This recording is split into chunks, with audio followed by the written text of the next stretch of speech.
al predicador invitado, que muchos lo conocen, creo que todos o la mayoría conocemos. Ahora está congregándose en la iglesia en Villa España, es uno de los ancianos o el anciano, así que le damos la bienvenida a la iglesia, a Juan Carlos Iglesias, el anciano de la iglesia en Villa España. Pero es prácticamente de la iglesia acá en Solesia, así que Juan Carlos, el Señor te bendiga. Vamos a hacer una oración. Vení, Juan Carlos, vení. Así. Padre que estás en el cielo, cuántas gracias te damos, Señor, por este día. Gracias, Padre, una vez más por la salvación que gozamos, por tu gran amor, Señor. Y también, Señor, te agradecemos por la visita de Juan Carlos. Te pedimos que lo utilices para poder hablar a nuestras vidas, Señor. Amén. Oramos y dejamos este tiempo en tus manos. En nombre de Cristo Jesús. Amén. Amén. Amén. Sí, pues. Bien, para mí también es grato estar en casa. Ver las caras de ustedes me da una felicidad enorme, enorme, poder verles a cada uno. Y bueno, hace unos días, una semana, me invitó Luis y preparé el mensaje para esta oportunidad, como también lo había preparado para la reunión de adolescentes, 15 días antes. Cuando llegó la fecha me olvidé y bueno, voy a tener que venir el viernes que viene. Pero ando con un problemita con la memoria. Sí, me olvido la llave, me olvido algunas cositas, entonces vamos a tener que recurrir a algún fármaco para ver si me prolijo un poco la mente. Memorex. Bien. Traigo los saludos de los hermanos de Villa España, que bueno, les comentaba que venían para acá y traigo los saludos de ellos. Y bueno, vamos a pasar un rato con la palabra de Dios. ¿Qué les parece? Abramos todos la Biblia, en Hechos de los Apóstoles. Vamos a leer tres versículos muy conocidos allí. Hechos de los Apóstoles, capítulo 2. Hechos 2.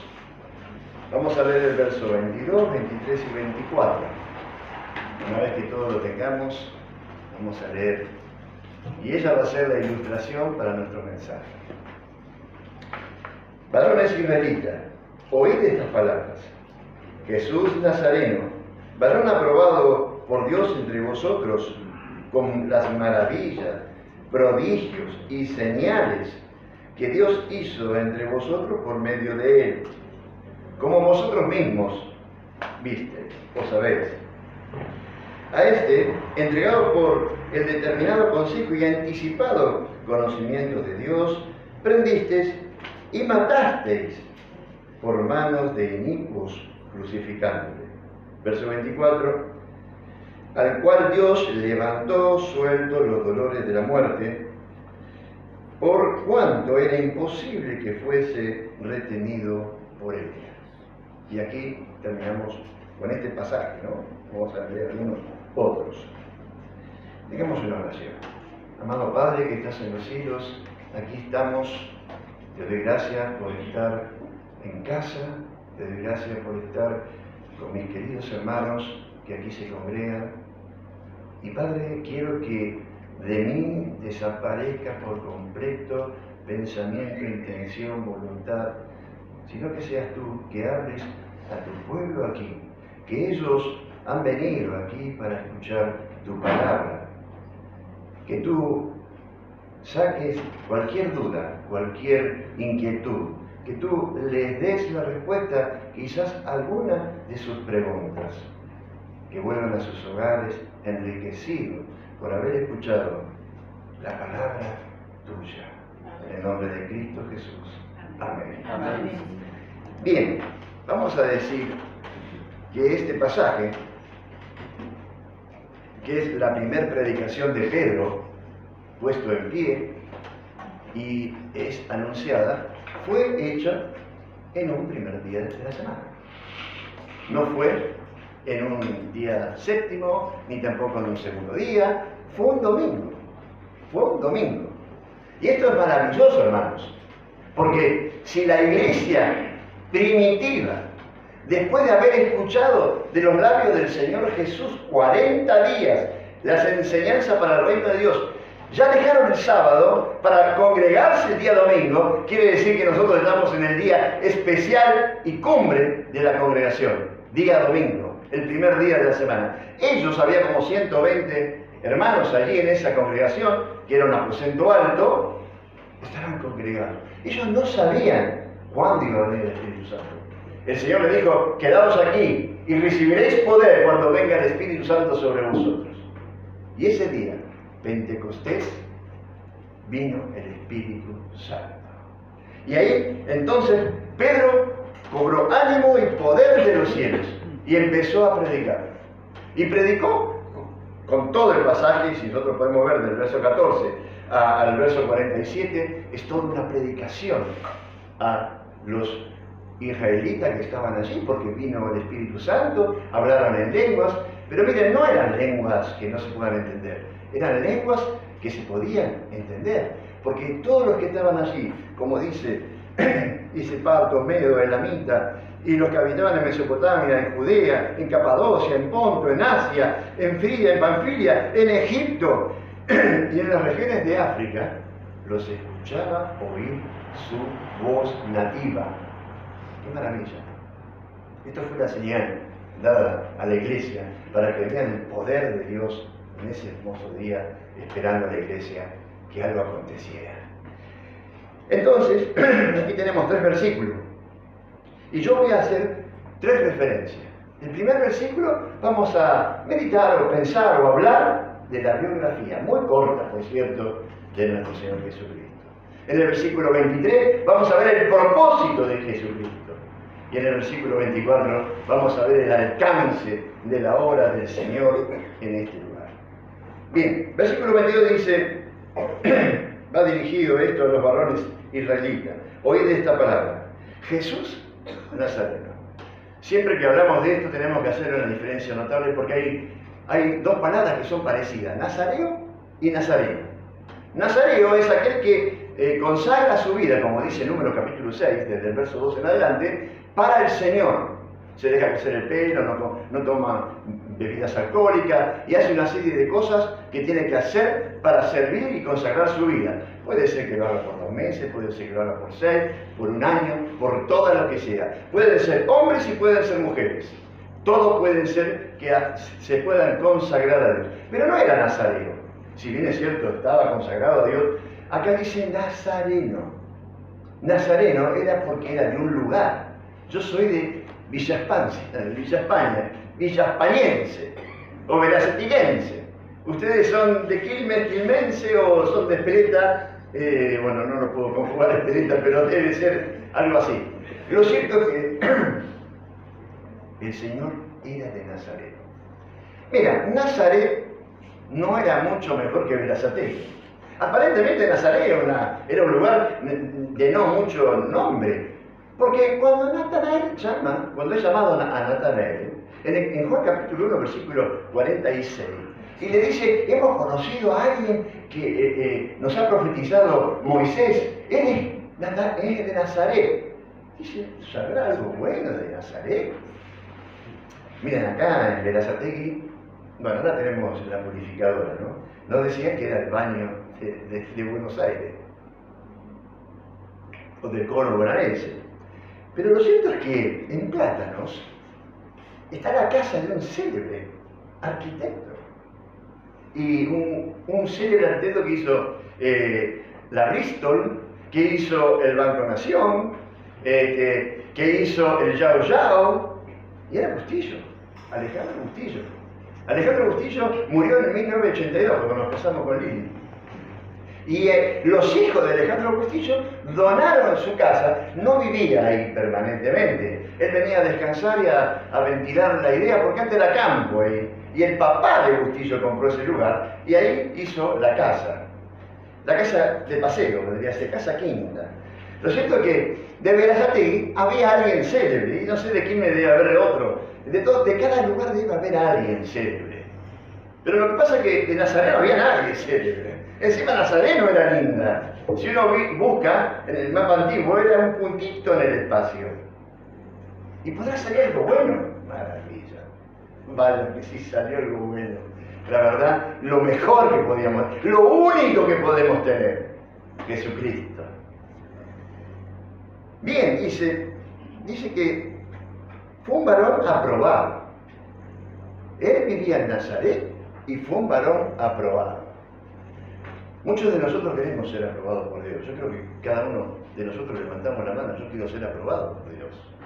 Porque de eso se trata la vida espiritual. De que estemos haciendo lo que Dios quiere. Pero el Señor era aprobado en todo. Dice que con muchas maravillas, o milagros, podríamos decir. Desde Juan capítulo 2, de la boda de Canaán, que ahí comienza su obra ministerial, y transforma el agua en vino, pero esto es agua, no es vino blanco, sigue siendo agua. A ver. Sí, es vino. Perdón, es agua. Él transforma, viene una serie de milagros importantísimos. A mí siempre me llamó la atención el estanque de Siloé. Estaba tirado. Y el Señor le dice con propiedad esa pregunta: ¿quieres ser salvo? ¿O quieres ser sanado? Sotero es la palabra para ser sanado o para ser salvo en griego. ¿Quieres ser? Y uno dice, ¿cómo le preguntó eso? Y porque no tenía nadie quien lo pudiera llevar. Porque si alguien quería ser sano, o salvo, o sanado, tenía que esperar que alguien, un ángel, toque en el estanque y alguien que lo lleve, porque él no podía. Por eso le pregunta y le dice, levántate, lo sana. Sana al paralítico que abrieron el techo, ahí en Marcos capítulo 2, y lo desciende y lo sana. Y sana a los ciegos, y le da vista a los ciegos, y sigue sanando. Muchos milagros. Pero no dice milagros solamente, la aprobación de Dios. Dice prodigio. Y si nosotros vamos al diccionario y buscamos prodigio, es algo que se hace que ni la ciencia, ni tampoco la razón puede concebir que se haga. Eso es un prodigio. Y vaya si no fue un prodigio, al inventar con 2 peces y 5 panes, o 3 panes, a 5.000 personas. ¿O no? Hoy sería bárbaro si pudiéramos hacer eso, porque la verdad que haríamos un favor enorme a la Argentina. Porque aunque nos parezca mentira, hay gente con necesidad de comida. No tendría que ser, pero bueno, lo hay. Lo cierto es que una vez estaban en el mar de Galilea, y el mar empezó, el viento contrario, el mar se empezó a embravecer, y él se echó a dormir. Él se echó a dormir, atrás del barco. Y claro, todos estaban ahí, eran todos marineros experimentados, porque eran todos gente de mar. Pedro se acerca y dice, pero Señor, por favor, ¿no tienes cuidado de que nos ahoguemos, se nos hunde el barco, se parte o qué sé yo? Entonces el Señor, claro, bueno, a ver qué pasa. Y claro, estaba la barca iba para acá, para allá. Antes no había bomba para reducir el agua, tenían que sacarlo con cubos, con baldes. Se levanta y le dice al tiempo que calla. Y también le dijo al mar, muda tu palabra. Y se provocó una bonanza total. Eso no lo puede explicar nadie. ¿Y quién me puede explicar a mí que después de 4 días de muerte, acá tenemos una doctora que me lo puede categóricamente lo puede decir, por qué no puede tomar vida a un cuerpo que después de 4 días está en descomposición? Él le dijo, ven fuera, Lázaro. Saquen la piedra, ven fuera. Esos son los prodigios de nuestro Señor Jesucristo. Ese es el prodigio del Señor que te estamos presentando, que estamos hablando, que estamos diciendo. Pero no solo milagros, no solo prodigios, sino que señales. Y ya la señal es otra cosa. La señal es algo puntual para marcar algo. ¿Sabes? La salvación tiene 2 facetas. Y un nombre y apellido. El nombre es Jesús, la parte humana del Señor. Y Cristo, el apellido, la parte divina. Jesucristo es el nombre completo. El nombre completo es Jesucristo. Él es quien nos salva. Él es quien reina. Él es el Señor de señores, a quien cantamos, a quien alabamos y adoramos. Y Él dio señales. Bueno, en el bautismo fue una, ¿no? El Padre dice, este es mi Hijo amado, en quien tengo toda complacencia, cuando se levanta del agua. Viene la paloma, un símbolo de paz y de bonanza, y viene el Espíritu hacia Él. Tenemos el endemoniado de Gadareno. Ahí hay una señal que a veces vemos y a veces no vemos. Dejamos de lado al endemoniado y vayamos al recuerdo del diálogo que tuvo el Señor con los demonios, o los demonios con el Señor. Miren lo que le dicen los demonios. ¿Qué tienes con nosotros? Epa, ¿conocían al Señor Jesús? ¿Los demonios? Sí que lo conocían. Todavía no ha llegado mi hora, dice, nuestra hora, porque eran varios.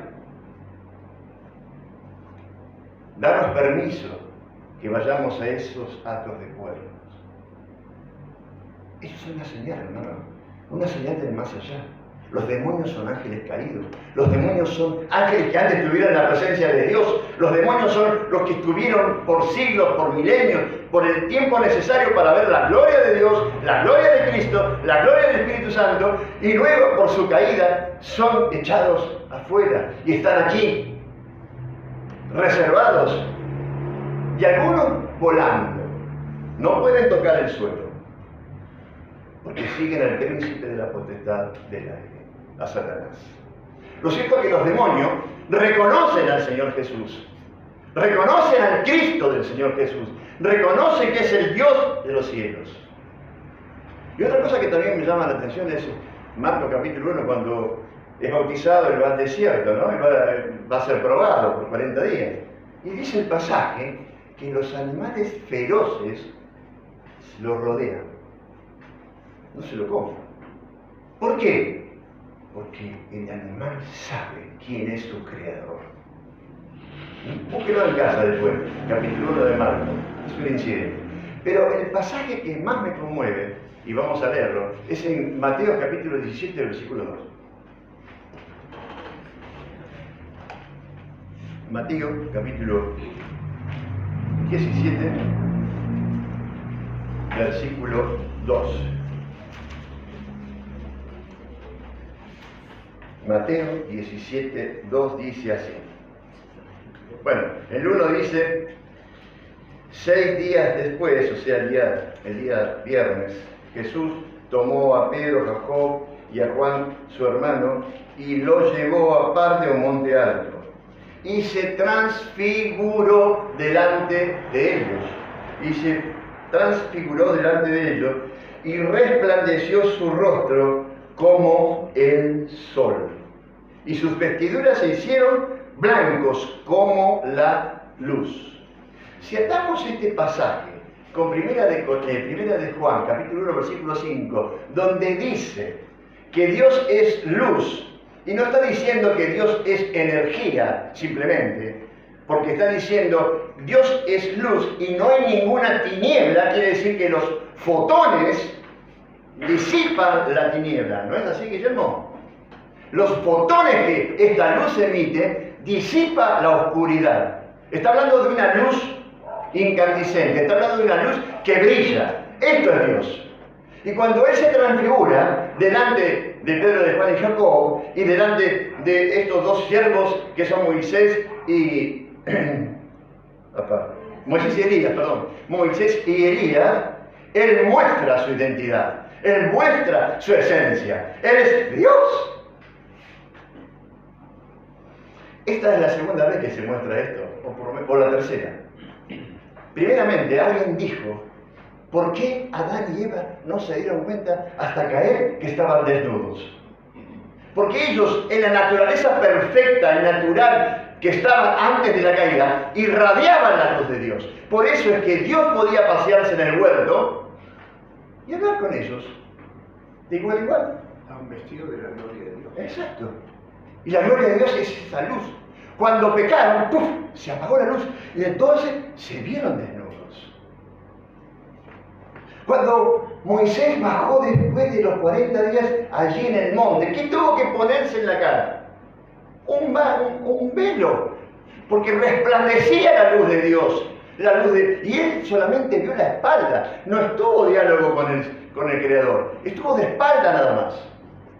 Esta señal, la de la transfiguración, es la que a mí me persuade con una convicción severa y santa de que Dios estuvo entre nosotros y está entre nosotros a través del Espíritu Santo, porque Él dio señales. Él fue aprobado, un varón aprobado en milagros, fue aprobado en milagros, fue aprobado en prodigios y fue aprobado en señales. ¿Termina la frase, no? Sí. 2 y 10. ¿Eh? ¿2 y 10? Sí. Gracias. Muy bien. Y el último, listo, si no se nos va el mes. Listo. ¿Nos damos cuenta de la biografía de Cristo? ¿Nos damos cuenta de quién estamos hablando? ¿Nos damos cuenta? ¿Lo entiendes? ¿Entiendes que te estoy hablando de un ser sobrenatural? ¿De un ser de otra dimensión? ¿De un ser que vino desde los cielos mismos y habitó entre nosotros con estas limitaciones? Tuvo sed, tuvo hambre, se cansó. Mira, él no tuvo nada, por lo menos en el registro de las propiedades no tuvo nada, era el dueño de todo. Pero cuando le preguntaron cuál era tu casa, dice, las zorras tienen guarida y las aves del cielo también, pero el Hijo de Dios no tiene dónde reclinar su cabeza. Siendo el dueño de todo, no tenía nada. Nada en el registro de la propiedad. Seguro que tenía un lugar para ir a dormir, pero quiero decir que él se despojó de todo, porque él era el dueño de todo. No tenía que reclamar nada, era todo de él. Todo era de él. Bien, ahora entramos en el propósito de su visita aquí. Dice el verso 23. A este, entregado por determinado consejo y anticipado conocimiento de Dios, prendisteis y matasteis por manos de inicuos, crucificándole. Como dije, la salvación tiene 2 fases y un nombre con apellido. El nombre es Jesucristo y la primera fase es la muerte. Ya antes de haber nacido cada uno de nosotros y de nuestros padres, nuestro abuelo y tatarabuelo, y antes de que Adán y Eva habitaran este lugar, ya estaba reservado este Cordero de Dios, como dice 1 de Pedro, capítulo 1, versículo 18 en adelante, que no somos rescatados ni con oro ni con plata, sino con la sangre preciosa de Cristo, como de un cordero inmolado, reservado desde antes de la fundación del mundo. ¿Y qué quiere decir esto? Quiere decir que a Dios no se le quemó los papeles porque el hombre pecó. Bajo ningún punto de vista. Dios salva por su soberanía. Dios salva porque te quiere salvar. Dios me salvó porque quiso salvarme. En mí no había nada agradable. Y es más, no lo sigue habiendo. Sino el Espíritu que mora en él. Que es el de él, el Espíritu Santo. No hay nada bueno en nosotros. Pero Él, por su soberana voluntad y determinación, nos llamó con un llamamiento santo, como dice en 2 de Timoteo, capítulo 1, versículo 9. Ahí está el llamamiento de Dios, porque Él es soberano. Antes que el mundo fuese como le conocemos, ya en el cielo, como dice Isaías capítulo 6, se preguntaba quién irá por nosotros, quién hará la obra, a quién mandaremos, a Miguel, era un arcángel, algún serafín, algún ángel, ¿a quién vamos a ir? Y ahí dice en Isaías capítulo 6, el Señor irrumpe en ese diálogo diciendo, heme aquí, iré yo. Y el Espíritu Santo, me imagino esto, no está relatado, yo los preservaré. Tú vas a ir por ellos y yo los preservaré, entrando en ellos. Y Dios dijo, esta es la obra que preparo para ellos. Por eso dice, entregado por el determinado consejo. ¿Qué es un consejo? Es una decisión que se toma más de una persona. Es un consejo. Acá fueron 3, Padre, Hijo y Espíritu Santo. Ese consejo celestial, ese determinado consejo, dijo, bueno, irás tú te entregues, yo lo doy por amor a la humanidad, que vamos a crear, porque todavía no está creada, y el Espíritu dijo, yo entraré en ellos y los voy a preservar, y les voy a dar entendimiento, y les voy a dar a conocer lo que tú eres, Dios, y ellos conocerán y entenderán lo que tú eres. Y a veces nuestra mente, esto es tan chiquito, o mejor dicho, está tan poco desarrollada. Hubo un estudio hace poco, y me dio mucha alegría, en Latinoamérica, los sudamericanos, los que somos más lectores son los argentinos. ¿Sabían eso ustedes? Yo no lo sabía hasta hace poco. Y la verdad, tengo que ser sincero, no hay tantos lectores. Por lo menos a veces yo, para que lean un libro, tengo que insistir. Lean, eso amplía la mente. Lean, eso amplía el conocimiento. Hay un dicho viejo, ya era chiquito, el conocimiento no ocupa lugar. ¿Qué pasa que no se lee? ¿Qué pasa que no tienes un internauta bíblico con ella? ¿Por qué no te metes, en vez de meterte tanto en internet, por qué no nos metemos más en la palabra de Dios y profundizamos más? Esa expresión que dijo el señor Boga mar adentro fue para mí algo que caló de hace muchas décadas, de indagar.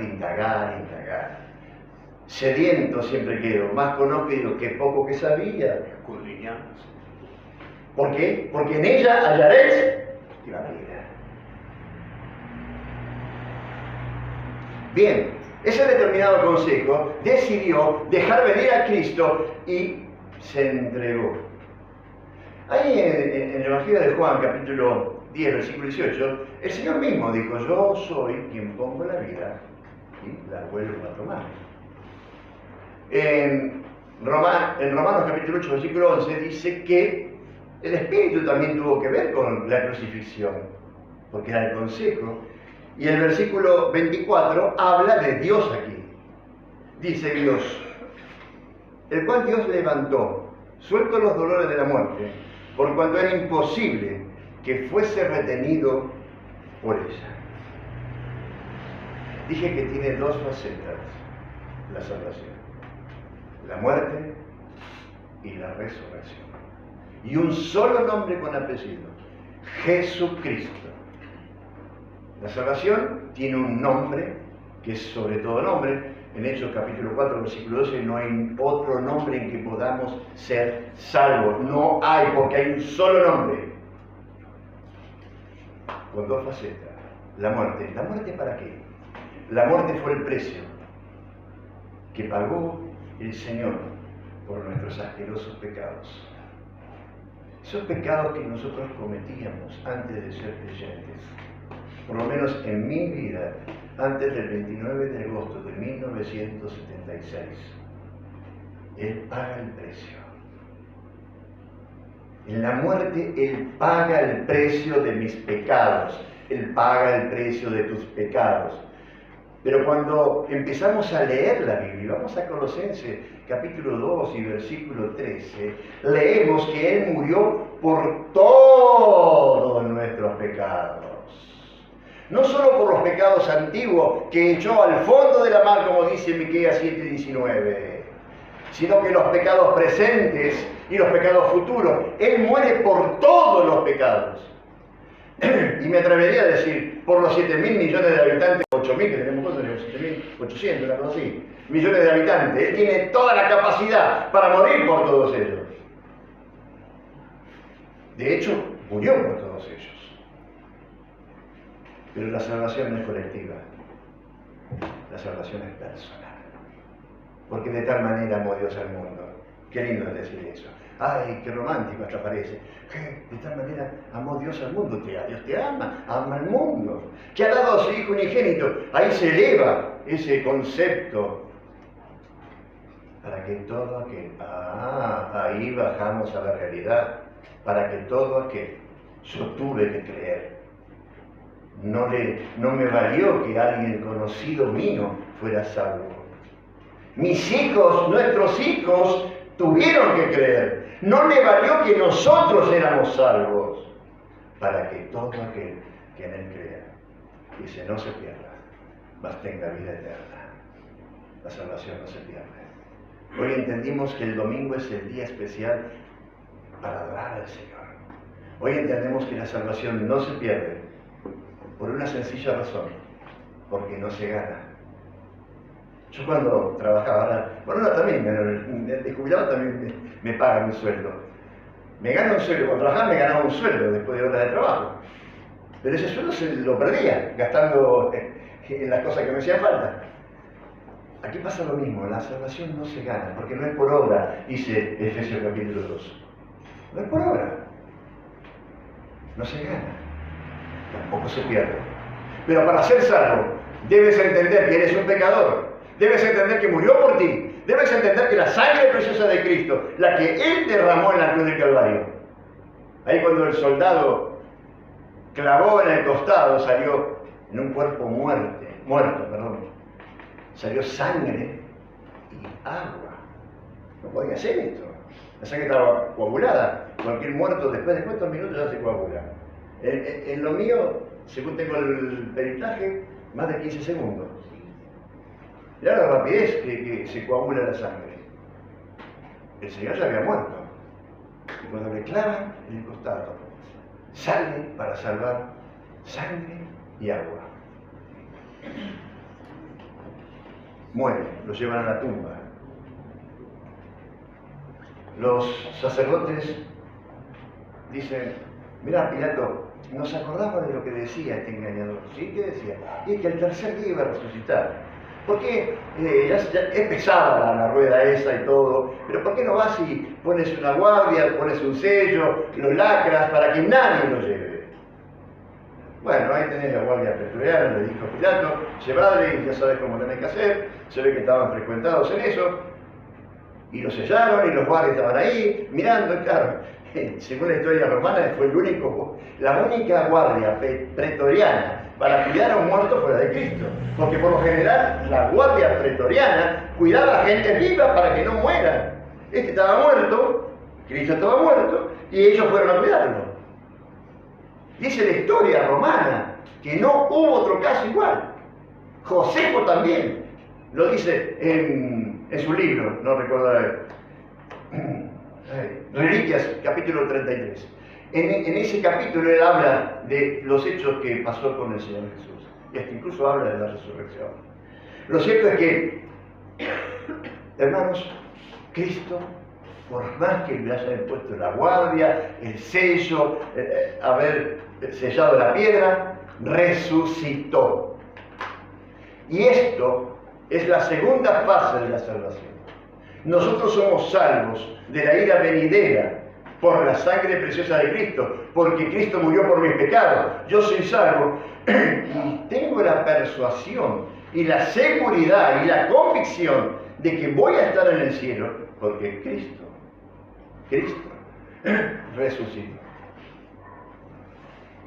La resurrección de Cristo es la segunda fase para que nuestras vidas estén tranquilas. Ahí en Hebreos capítulo 2, versículo 14, dice que versículo 13, todos estábamos sujetos a servidumbre por causa de la muerte, porque claro, ¿quién de la muerte sale? Nadie. Pero los hijos de Dios, los que hemos creído en Cristo Jesús, y si tú no tienes a Cristo todavía, lo puedes hacer. Por medio de Él, tú puedes tener vida después de la vida. Tú puedes tener vida en el cielo. Tú puedes tener la bendición de estar una eternidad, que son 100.000 millones de años, más o menos como lo que dicen que tiene la Tierra. Los científicos te tiran una cifra que vos no lo podés comprobar, no lo podés negar, no podés hacer nada. ¿Quién puede negar eso? Nadie vivía en ese tiempo. Pero bueno, haya con ello, que te vaya bonito. Lo cierto es que la eternidad son 100.000 millones de años. ¿Terminó? No. ¿Siguen otros 100.000 millones de años? ¿Terminó? No. ¿Siguen otros 100.000 millones? Es siempre. Es tiempo sin descomposición de tiempo. Eso es eternidad. Dios en su eternidad pensó en ti, pensó en mí. Cristo irrumpió la eternidad para venir a nacer como nosotros, a crecer como nosotros, tuvo un oficio, era carpintero. Era un carpintero, lo dice Marcos capítulo 6, versículo 3. Este no era carpintero. ¿Y no están sus hermanos con nosotros? Él trabajó, tuvo que trabajar para ganarse el pan. Pero sin pecado. Y fue un varón aprobado. Tuvo milagros, tuvo prodigios, señales indubitables de su deidad. Muere en la cruz del Calvario por el anticipado conocimiento de Dios y al tercer día es liberado de los dolores de la muerte. Porque Él toma la vida. Mira, no le valió ni la piedra pesada, ni los 46 a 54 kilos de mortaja, porque así era como se amortajaba en aquel tiempo a los muertos. Se le ponía una banda con muchos óleos y aditivos, era como de 46 kilos. No fue nada impedimento para que Él resucitara. ¿Por qué? Porque era el dueño de la vida. Era el dueño de la vida, es el dueño de la vida. Y hoy está en el cielo, primer hombre glorificado, y nos está esperando. Es más, está esperando que le diga al Padre: ve y toma por posesión los reinos de la tierra. Y en el viaje de segunda venida, nosotros no esperamos la segunda venida. Nosotros no la esperamos. Porque si fuera así, tendríamos que evitar la tribulación. Y no es así. Esperad de los cielos a su Hijo amado, quien nos librará de la ira venidera, que es los 7 años de tribulación. Nosotros esperamos el rapto, el arrebato. Hoy se vapulea mucho eso de rapto porque, claro, la palabra rapto no existe, pero arrebato sí, el arrebatamiento sí. Y es lo mismo, es un sinónimo. Eso esperamos. Y en la brevedad vendrá. Juan, ahí en Apocalipsis capítulo 1, versículo 6, ahí viene con las nubes. Y fue escrito hace casi 2000 años, ¿no? Más de 2000 años. No casi, porque fue en el año 95, 98. Lo cierto es que Cristo es nuestro Señor. A Él servimos, a Él adoramos. Y si todavía no le sirves ni le adoras, y no tienes comunión con Él, no tienes relación con Él, hoy puedes aceptarlo y ser salvo o salvo de la ira venidera. Y hermanos, que el Señor les bendiga, les guarde. Me da alegría verlos. Están igual que hace 7 años cuando me fui. No, yo diría más lindos. Así que Dios les bendiga. Estuvo bien haber venido a casa. Amén.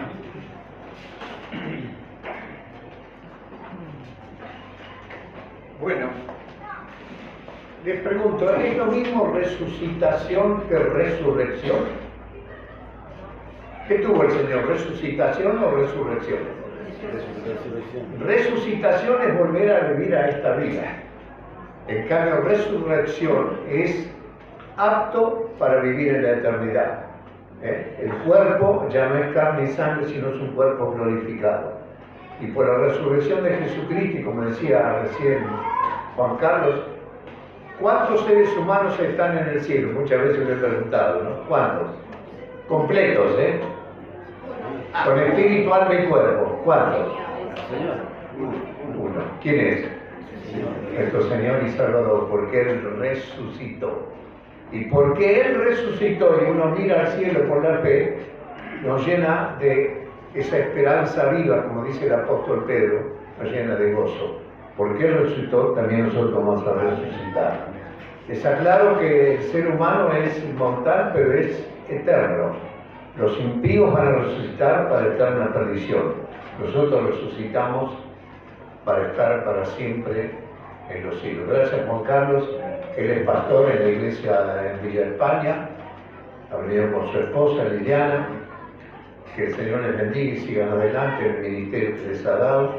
Vamos a terminar con una oración y este mensaje sale por la web, así que aprovechemos a invitar a otros que lo vean y oremos para la salvación de las almas. Señor, gracias te damos porque podemos predicar estas verdades tan gloriosas, verdades auténticas, veraces. Señor, que tú has resucitado, Señor Jesús. El Padre te levantó de los muertos.